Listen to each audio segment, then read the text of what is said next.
I sat alone in my old gray van at the edge of the gravel lot, engine off, fingers stiff from the cold. The sun had dipped behind the Vermont hills, and the sky was turning the kind of blue that makes you feel lonelier than you mean to admit. From where I parked, I could see the glow of fairy lights draped over the white barn. Laughter floated out from the open windows. A live band played some song I didn't know, too fast, too loud, but the beat made the air thump anyway.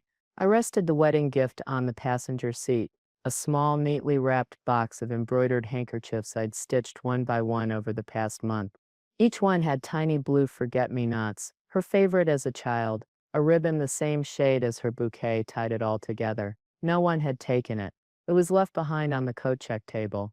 I had brought a shawl too, cream wool, hand-knitted, soft enough to make a cloud jealous. I had imagined her needing it late in the evening when the Vermont air turned sharp and chilly. I'd imagined her wrapping it over her bare shoulders, maybe even remembering the hands that made it. But it never left my lap. Earlier, when I arrived, no one greeted me. Not my granddaughter, not her new husband. A coordinator, clipboard, headset, all business, took my coat and pointed to a corner table in the back, beside a group of children drawing with crayons. I sat between a toddler who screamed through dinner and an empty seat, meant for a cousin who never came. My name tag read, May in cheap printed font. No grandma, no mother of the woman in white. Just May. When I tried to wave Olivia over, my Olivia, who once wouldn't go to bed without singing, "You are my sunshine" with me, she smiled like she didn't quite know me and mouthed something I couldn't hear over the music. Then she turned away. I ate in silence. A plate of roasted chicken, potatoes, something green, and wilted I couldn't name. The food was fine, fancy, cold by the time it got to my table. The kids picked at theirs. One spilled juice on my dress sleeve. I never got to see the cake cutting. By then, a man in a suit came and politely asked if I could make space for the dance floor transition. I wasn't sure what he meant until he pointed to the doors. No explanation, no thank you, just a gentle push toward the night. So now here I was, back in the van, alone again, just like I had been most of my life.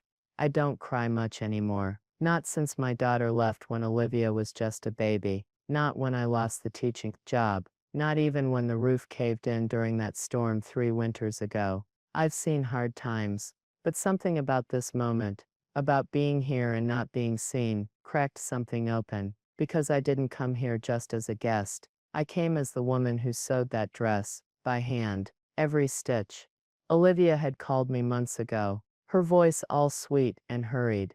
"Grandma, I want my wedding dress to be made with love," she said. "Like the one you made Mama for her graduation. I worked on it every night after supper. Lace from a shop 2 towns over, pearls from my own wedding veil. It took me weeks to get the sleeves just right, delicate and soft like she asked. I even hid a small embroidered heart into the lining, with her initials and mine. Just something private, something only she and I would know. I mailed it up to her apartment in the city, packed with lavender sachets and a handwritten note. No reply came, just a text days later.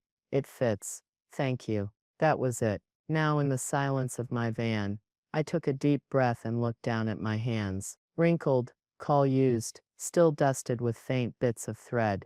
The kind of hands that had held her when she was teething, that had taught her how to braid hair, that had sewn every Halloween costume and fixed every fallen hem. And somehow they weren't enough to earn me a seat. A knock on my window startled me. I wiped my face quickly. It was a boy, no older than 20, wearing a parking vest. "Ma'am," he said gently, "are you okay?" I nodded too fast. "Just resting." He hesitated, then said, "I saw you earlier. You're the one who made the dress, right?" I looked at him, surprised. "Yes, I am." He grinned, wide and honest. "That was the prettiest thing at the whole wedding. Everyone was talking about it. Just thought you should know." He nodded once, respectful, and jogged back toward the line of cars. And just like that, someone saw me. Not as staff, not as a mistake on a chart, but as the woman who stitched the dress. I turned the keys in the ignition and drove off, the shawl still folded beside me, the gift untouched. They gave me no seat at the table, but they'll remember the dress. And now they'll remember who made it. Before I continue, I want to ask all of you to please give a like to this video and subscribe to my channel, The Silent Stories, for more stories like mine. Your support means the world to me. Also, I'd love to know where you're watching from, so drop a comment telling me which country you're tuning in from. It's incredible to see how far this community of wonderful people has grown, and I'm so grateful to be able to share my story with you. My sewing room sits at the back of the house, just off the kitchen where the sun hits strongest in the morning. The walls are the same pale yellow I painted 30 years ago, the kind of color that doesn't apologize for being cheerful. There's a little wooden table pushed against the window with a cushion. I restuffed myself more times than I can count. And in the corner, a dress form with pins still stuck into its fabric like tiny silver soldiers standing at attention. It's not much, but it's mine. When I moved into this house, I didn't have much more than a metal singer, a half dozen spools, and a baby on my hip. My daughter Diane had just turned 17, and Olivia, her baby, had just learned how to sit up. I was too proud to ask anyone for help, too stubborn to cry about the things I'd lost. I taught myself to sew the way some folks teach themselves to pray, quietly, desperately, with a threadbare faith that maybe it could save me. At first, it was just little things. Fixing tears in Diane's work uniform, making Olivia a soft flannel blanket when we couldn't afford heat that winter. But over the years, those little things became everything. Word spread in town. Folks from the school, the church, the diner, they brought me dresses with broken zippers and shirts that needed hemming, a wedding veil that had yellowed in storage, a baptism gown someone wanted turned into a keepsake. They'd come to my kitchen, sit at the table with a cup of sweet tea, and tell me their stories while I pinned seams and took measurements. It wasn't just about fixing things, it was about listening, holding space, stitching people back together one piece of fabric at a time. That room, my sewing room, became a chapel. I raised Olivia in it. She'd sit on the floor playing with fabric scraps and empty bobbins, talking to her stuffed rabbit while I worked. When she got older, she'd help untangle threads or pass me scissors. I taught her how to thread a needle. She used to hum to herself while she sewed crooked little hearts into scraps of muslin. She was a quiet, wide-eyed child, gentle in the way you don't see too much anymore. When she laughed, it lit up the whole room. I told her stories about her mama. Diane left when Olivia was barely out of diapers. She said she needed something more. I still remember the morning she packed her suitcase, hugging Olivia like she was afraid to break her. I watched from the porch as she drove away, one hand on the wheel, the other wiping her eyes. She never came back. After that, Olivia became mine, in every way that counted. I gave her the bedroom with the bigger window. I walked her to school every morning and packed her lunches with little notes inside. I cheered at her school plays, cried at her graduation, stayed up late during her heartbreaks. When she got into college, I pawned my engagement ring to help pay for the books they said weren't covered.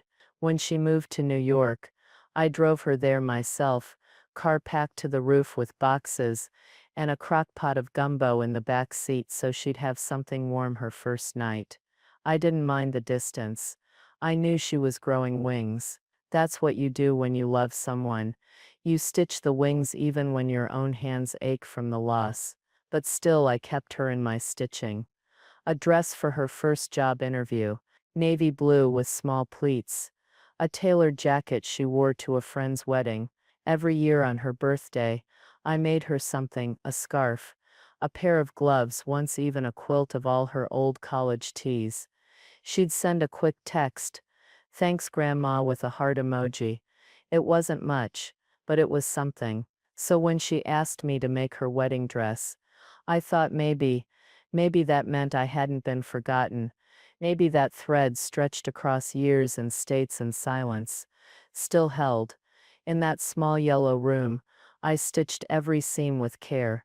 My hands are slower now, more careful, but they remember. They remember how to guide lace without tugging, how to space pearls so they catch the light just right, how to press the fabric so it falls like water. As I pinned the last piece of the hem and stood back, I saw her in it, my Olivia, My baby girl laughing barefoot in the backyard, frosting on her chin. I folded the dress like it was something sacred, and for me it was. It was the only part of the wedding I was truly invited to, the only part that still felt like love. I didn't plan on raising two generations of women. Life just has a way of writing its own script and handing it to you, ready or not. Diane, my only child, came into this world on a Sunday morning with fists balled tight and lungs strong enough to scare the nurse. I was barely out of high school. Her father had already left town by then, chasing dreams that had no room for diapers or rent. But I loved her hard, fiercely. I worked the front desk at a dental office by day and stitched hem repairs and pillowcases for neighbors at night. We didn't have much, but she never went hungry, never went to school in dirty clothes, never saw me cry, at least, not back then. She was always restless, Diane, smart and sharp and quick to roll her eyes. She had a fire in her that burned too hot for our little town. I used to watch her look out the window and know, deep in my bones, that she wasn't going to stay. And I was right. The day she told me she was pregnant, she stood in the kitchen doorway like a shadow, whispering the words like they were afraid to come out. I didn't yell, I didn't cry. I just pulled her close and said, "We'll figure it out. We always do." For a little while we did. Olivia was born in the spring, a soft, quiet baby with huge brown eyes and a grip that could wrap around your heart and not let go. Diane loved her, I know that much. But she was young. She wanted more. She wanted cities and chances and a life that didn't smell like laundry soap and burnt toast. I remember the morning she left. She kissed Olivia on the forehead and left a note on the counter. "I love her, but I'm not ready. Take care of her, Mama. Please." That was the day I became a mother again. Not a grandmother, not really. I was the one who stayed up with Olivia when she had ear infections. I was the one who taught her to tie her shoes and say grace before meals. I held her through nightmares and clapped the loudest at her school spelling bees. She called me grandma, but in every way that mattered, I was mama. We were a team, Olivia and I. We clipped coupons together, planted tomatoes in the yard every spring, and curled up under quilts to watch movies on Friday nights. She never asked where her mother went. I think she just understood, or maybe she learned early that some goodbyes don't come with explanations. I raised her with what I knew: patience, grit, and the belief that you don't have to be rich to live richly. I taught her how to bake cornbread from scratch and how to press linen without burning it. She'd sit on the porch with me after dinner, shelling peas and asking questions about the world. She had Diane's quick wit, but not her restlessness. At least not at first. When she got older, she started dreaming bigger. College, internships, New York. I was proud of her, truly. When the acceptance letter came in the mail, she jumped into my arms and we both cried. It was the kind of moment you think you'll hold on to forever. I helped her pack every single box, labeled them in Sharpie, tucked small notes into her sweaters, things like "Don't forget who you are and you were made for more." The day she left, the porch felt too quiet. But I reminded myself, this is what we're supposed to do. We give them everything, then we let them go. I watched her grow from a girl into a woman through phone calls and photos. She got a job at a gallery, started dating someone named Ethan. She said he was sweet, calm, steady. She visited less and less, but I didn't take it personally. That's just how life flows when you're chasing it in high heels and crowded subway cars. I still made her birthday gifts. Still mailed her care packages with notes in her favorite shade of blue ink. And then one day she called, not to say hello, but to ask me for something. "I want you to sew my wedding dress," she said. My throat caught, not because I didn't want to, but because part of me had started to wonder if I still had a place in her life. "Yes," I whispered. Of course. What I didn't say, what I couldn't say, was how much that request meant to me. After all the years of holding her together, of patching the holes life tore through us, this was the one thing I knew how to do without question. Stitch by stitch, I would remind her who held her first, who stayed. It was a Wednesday afternoon when she called, late enough in the day for the sun to have slipped behind the church steeple across the street, early enough for me to still have flour on my apron from baking biscuits. I saw her name flash on the screen, Olivia. My chest warmed before I even picked up. Hey, baby girl, I said, wiping my hands on a dish towel. Grandma, her voice was bright, chipper, the kind of tone you take when you're trying to sound casual but have something important to ask. I knew it well. She'd used the same one when she wanted to borrow my car in high school. I have news, she said, a giggle curling around the edges of her words. Ethan proposed. We're getting married. For a moment, everything in the room went quiet. I looked at the little photo of her on the fridge, 6 years old, gap-toothed, in a yellow sundress I'd made her. I felt the joy catch in my throat like a song I hadn't heard in years. Oh, sweetheart, I breathed. That's beautiful. I'm so happy for you. I thought maybe I'd be part of the planning, that she'd ask me to help pick flowers or sample cakes. But Olivia had a different kind of wedding in mind. It's going to be at this place up in Vermont, she said. This huge barn estate with lanterns and orchards. Ethan's family is handling most of the arrangements. His mom's got ideas. There was a small pause. But I want one part of the day to feel like home, she added. And that's you. I want you to make my dress, Grandma. I pressed the phone tighter to my ear, eyes burning. Are you sure? I asked. I mean, there's a million bridal shops in New York. No, she cut me off, her voice suddenly sincere. I want your hands on it, your touch. Like Mama's graduation dress. My fingers trembled where they rested on the counter. I'd be honored, I whispered. That night I went into the sewing room and sat quietly. I opened my notebook and began sketching. Long lace sleeves, a modest neckline, something classic, timeless, something that looked like Olivia. Over the next few days, she sent fabric samples and rough measurements in a padded envelope with a sticky note inside. Nothing too poofy. And no sparkles, please. She'd always been simple like that, a girl who liked black coffee and rainy days. She said she wanted the dress to feel like love.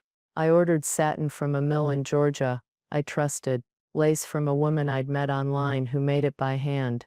I dipped into my savings, the little emergency fund I kept in a cookie tin, without hesitation. Some things you don't tally up. I called her once, just to ask about the veil. I think I'll skip it, she said. Ethan's mom is going big on the flowers, so I don't want to compete. Of course, I replied, though something in my stomach twisted. Ethan's mom, his family. The word we never seemed to include me. Weeks passed. I mailed her pictures of the dress in progress. Never got replies. One-word texts. A heart emoji here and there. I figured she was busy. Wedding planning can be a monster. Eventually, she said they'd be sending out official invitations. Don't be surprised if it's a little formal, she said. Ethan's folks insisted on printed cards. They're old-fashioned. That was the first time it felt off, like something was quietly shifting beneath the surface. But I shook it off. Because surely the woman sewing your wedding dress gets a seat of honor. The invitation came 2 weeks later. Heavy cardstock, calligraphy letters, no personal note. It was addressed to Miss Mae Sutton. No grandma, no mention of the dress. I tried not to overthink it. A week later I mailed the finished gown, folded carefully, lined with blue tissue paper, and sealed with a bow. I included a small card tucked under the neckline. Every stitch holds a memory. Walk proud, baby girl. You're carrying your whole story. No reply, no call, no photo, just silence. I sat in the sewing room, the night after I shipped it, the space suddenly too quiet, too still. The dress form stood bare, ghost-like. I kept looking at my phone, willing it to ring. It didn't. A week before the wedding, a woman named Claire, some kind of planner or coordinator, called with logistics. You'll be sitting at table 14, she said. We've arranged for parking and entry at the staff lot around back. Staff? I asked, confused. Oh, I just meant guests who aren't staying on site. Nothing to worry about. We're so excited you're coming. I sat there after the call, phone still in my hand, staring into the yellow walls of the only room I've ever ruled. That's when I felt it, a slow unraveling. Something I had stitched together, slowly, carefully, with years of love, was starting to come loose. There's a quiet rhythm to sewing that only people who've done it for decades understand. The soft clink of pins in a dish, the long sigh of the iron, the whisper of fabric folding under your palms like a prayer. In those weeks leading up to the wedding, I lived inside that rhythm. Each morning, I rolled up my sleeves and greeted the dress like it was a guest of honor, not just cloth and thread, but memory and meaning. I didn't just want to make something beautiful, I wanted to make something lasting, something that could speak, even if I couldn't. The fabric Olivia had chosen was delicate, a satin blend that caught the light without screaming for it. I ran my fingers along the edge every day, imagining how it would move when she walked. I chose lace that reminded me of old church curtains, not in a dull way, but in the way that sacred things often have a quiet kind of splendor. The pattern took time. I didn't use one from the store. I made my own, the way I always had, guided by instinct, by memory, by feel. I'd made dozens of dresses over the years, but this one asked more from me. Maybe because it wasn't just a dress, it was a lifeline. I poured all the stories I couldn't find words for into that fabric, all the nights I rocked her to sleep, all the scraped knees I bandaged, all the birthdays where I lit the candles and sang the song alone. I stitched those moments into the seams, one by one. I stayed up long after midnight, sipping tea gone cold, redoing the beadwork on the sleeves. My hands shook more than they used to. I had to pause sometimes, flex my fingers, press heat pads to my wrists. But I kept going, because love, real love, doesn't count the cost. When the dress was finally done, I stood it up on the form and just stared. It was soft and strong, elegant without being flashy. It looked like the woman I hoped Olivia had become, graceful, kind, rooted. I ran my fingers along the hem. Inside, near the lining, I'd sewn a tiny blue heart. It was made from a scrap of the baby blanket she used to sleep with, the one with faded ducks on it, just a little secret between her and me. The dress was too special to just pack in a cardboard box. I found a vintage storage trunk at a second-hand shop, lined it with lavender sachets, and folded the gown in layers of tissue, smooth and precise. I slipped in a note, handwritten. My sweet girl, every stitch in this dress holds a piece of me, a piece of every woman who came before you. Walk strong, walk proud, you are wrapped in love. I sealed it with ribbon and drove it to the post office myself. I remember holding that trunk on my lap in the car like it was something alive. I stood in line behind a man sending tools to his son in the army, and a woman mailing cookies to her grandkids in California. We all had our offerings, our quiet hopes wrapped in brown paper and postage. As I handed it over to the clerk, I said, "Handle this one gently." He nodded. "Always do, ma'am." That night, I went home and sat in the sewing room, with the lamp on low and the window cracked open. The crickets were singing, and the scent of night-blooming jasmine drifted in. I felt empty and full at the same time, like something had ended, or maybe something had just begun. I didn't hear back for days. No message, no photo, no "I got it, Grandma." Just silence. I checked the tracking number on the receipt. Delivered. Signed for. That was it. I told myself it didn't matter. That the joy was in the making, not the thanks.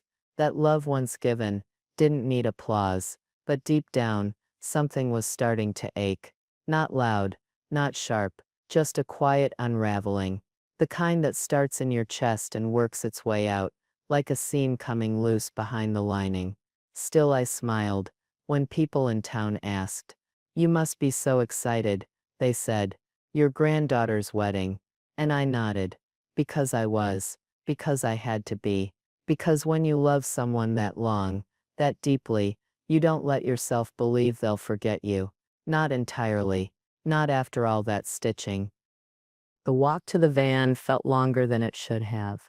My shoes, sensible and low-heeled, made soft scuffing sounds against the gravel. Every few steps I'd hear a burst of laughter from the reception tent or the hum of the band striking up a new song.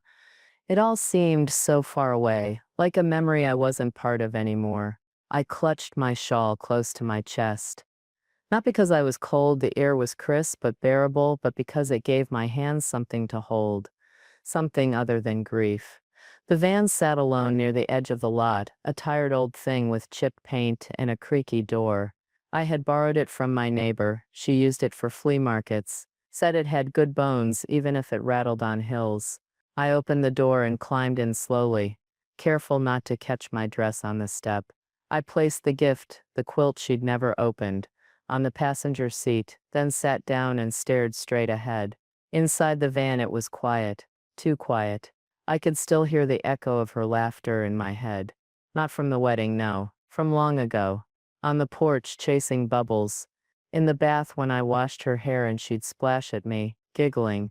In the kitchen, licking frosting off the spoon. All those sounds lived inside me like old music. But tonight, they hurt. I looked down at my lap. My hands were trembling. Hands that had raised her, fed her, dressed her, loved her. Hands that had sewn the very dress she'd worn to walk into her new life. And yet here I sat, uninvited, unthanked, unseen. I told myself not to cry. That crying didn't fix anything, but the tears came anyway. Quiet, stubborn tears that slid down without drama, like rain on old glass. I don't know how long I sat like that. Maybe 10 minutes. Maybe more. Then a knock on the driver's window made me jump. I wiped my face quickly and turned. It was a boy, early 20s maybe. Slim build, curly hair tucked under a ball cap that said, valet. He looked nervous, hesitant. I rolled the window down halfway. Ma'am, he said gently, eyes kind. I saw you earlier at the ceremony. That dress, he paused, then continued with awe. You made that, didn't you? I blinked at him, surprised. Yes, I did, he exhaled like he'd just confirmed something important. It was the most beautiful thing there. People were whispering about it all through the vows, saying how elegant, how perfect. My girlfriend's in fashion school. She was freaking out over the beadwork. I didn't know what to say, so I just nodded, swallowing the lump in my throat. He looked down, then back up. I saw where they sat you. I saw how they treated you. I don't know what to say. It wasn't right. The truth in his words hit harder than I expected. Because until then, no one else had said it. No one else had even looked me in the eye. You're not just the seamstress, he added softly. You're her grandmother. The woman who made that dress. You deserved more. Something shifted in me right then, not a grand explosion, but a quiet turning, like a dial moving one notch to the right. It was the moment grief made room for something else. Not bitterness, not yet, but something firmer, clearer, rage maybe, but the kind that moves with purpose, the kind that sharpens you. I nodded again, steadier this time. Thank you, I said, and I meant it. He gave me a small respectful nod, then turned to jog back toward the valet stand. I watched him go, watched the tent glowing in the distance, and for the first time all day, I didn't feel invisible. I started the van. The engine sputtered to life, loud and familiar. I looked at my reflection in the rearview mirror. Red-rimmed eyes, lipstick slightly smudged, hair falling from its clip. And I didn't see a pitiful woman. I saw someone who had survived. Someone who had given everything, and was done being walked over. They hadn't just hurt my feelings. They had rewritten the story I'd spent a lifetime building, and tried to erase me from the credits. But they forgot one thing. I keep records. I keep receipts. I keep stories, and I know how to tell them. As I pulled out of that parking lot, headlights sweeping across rows of polished cars and trimmed hedges, I made a decision. They had fed me scraps in the shadows, but I was going to feed the world the truth. And this time, I'd be the one setting the table. The morning of the wedding, I arrived early, earlier than I should have, maybe pulling into the gravel lot while the sky still carried that faint pink mist that only exists just after dawn. The estate was beautiful, that much I'll give them. The barn looked like it had never seen dirt. Polished wood, soft white drapery blowing in the breeze, and rows of fresh flowers lined up like they'd been measured with rulers. There were people bustling everywhere, event staff in matching black polos, florists adjusting ribbons, a woman with a clipboard barking orders to a group of boys setting up chairs on the lawn. No one noticed me. No one asked who I was. I stood there for a few minutes holding my shawl and a small hand-wrapped gift just watching. Eventually, I spotted someone from the planning team and introduced myself. Mae Sutton, I said, grandmother of the bride. She blinked, then checked her clipboard like it would tell her how to react. Oh, you're on the list. Table 14, she said quickly. Let me show you where to go. She led me down a side path, away from the grand entrance, through a row of portable heaters and into a smaller side tent. It was cooler there, dim, less decorated, fold-up chairs and plain white linens. A few servers were unwrapping plastic trays of hors d'oeuvres nearby. Table 14 sat in the far corner, next to a table labeled Kids Activities, covered in crayons and puzzles. My place card was set between a high chair and a booster seat. I stared at it, just stared. A child's napkin with ducks printed on it had been placed near my plate. No one else had arrived yet. I stood frozen, unsure if I should sit or say something. Is this? I started to ask the planner, but she was already gone, called back to the main tent by a flurry of urgent whispers and clinking glass. I sat down slowly, adjusted my skirt, smoothed my hands over the tablecloth that didn't match the ones I'd seen being set up earlier, and I waited. The ceremony began at noon. I wasn't invited to the bridal suite. I wasn't asked to pin a boutonniere or help with the veil. No one brought me a program. I watched from the back of the lawn, behind two rows of trees and one large speaker, as Olivia walked down the aisle in the dress I had made with my own two hands. She looked radiant. She really did. The bodice fit her like a second skin. The sleeves glistened gently in the sunlight. The hemline swayed with each step like a whisper. But she never turned to look for me. Not once. They said their vows.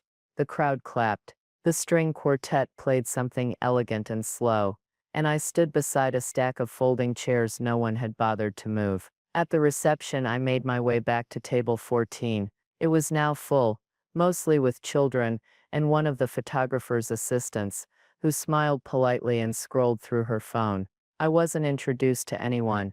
When the first course arrived, the servers seemed confused to find me there. One brought a plate late, set it down with a mumbled sorry, and moved on before I could thank her. Olivia and Ethan did their first dance. They cut the cake, they posed for pictures beneath a canopy of lights, and I sat in silence, nursing a glass of lukewarm tea, pretending not to notice when no one made eye contact. I waited. I thought, maybe after the toast, maybe after the photos, maybe after dinner, but she never came. No hug, no whispered, I love you, no seat near her table, nothing. Later in the evening, someone tapped my shoulder. A young man in a navy suit, one of the event team, I guessed. I'm so sorry, ma'am, but we need to start clearing this section for the dance floor, he said. Not unkindly, would you mind moving toward the exit tents? I nodded. I didn't argue. I stood, gathered my things, and stepped aside while they folded up the chairs. Not a single person stopped me. No one even asked my name. I walked back toward the parking lot,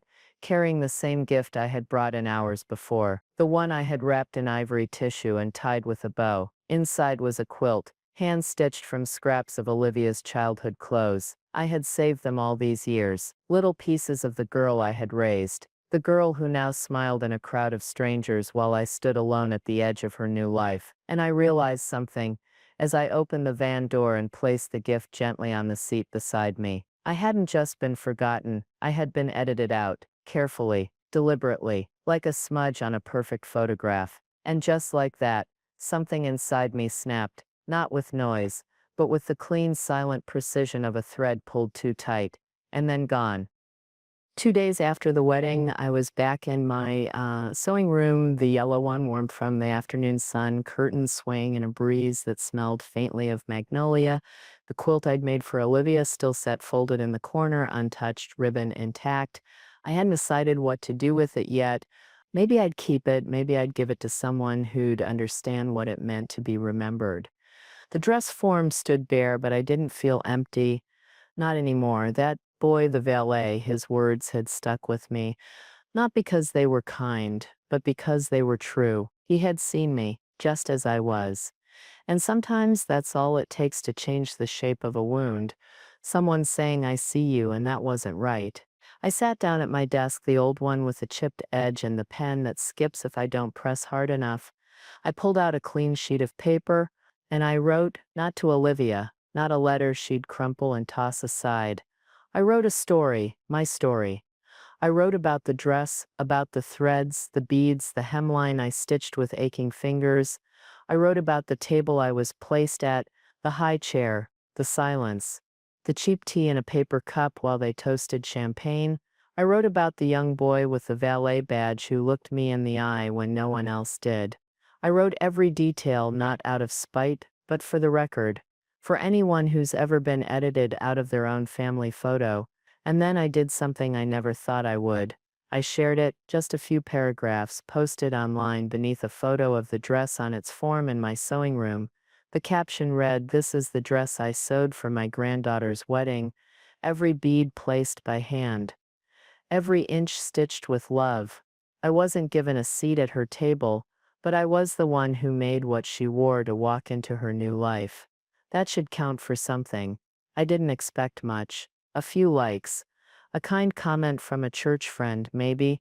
But something strange happened. People saw it. Really saw it. First, a local bridal boutique shared it, calling it a reminder of the hands behind the gowns. Then a wedding planner reposted it, saying, "This broke me. Let's do better." Within a week, I had emails from strangers, brides-to-be, bloggers, even a small magazine that wanted to interview me. They didn't want gossip, they wanted the woman behind the work. And I gave them that, not bitterness, but honesty. Because this wasn't just about a wedding, it was about all the women like me, the ones who'd carried generations forward, quietly, without applause. The ones who baked the cakes, hemmed the sleeves, held the babies, and were told they didn't belong in the picture. I started getting requests. Could I design a mother's dress? Could I create a custom veil from a grandmother's gown? Could I speak at a local art school about the invisible seamstresses of the world? One woman asked if I'd consider writing a book. "I don't know about a book," I told her. "But I got stories, and I do. The kind you pass down, not just in words, but in recipes and stitches and lullabies whispered into sleeping hair. Stories you wear." That's what I do now. I don't sew for silence anymore. I sew for legacy. My little sewing room is now a working studio. I take on one dress a month, only if it comes with a story. I don't care about trends or toll, I care about meaning.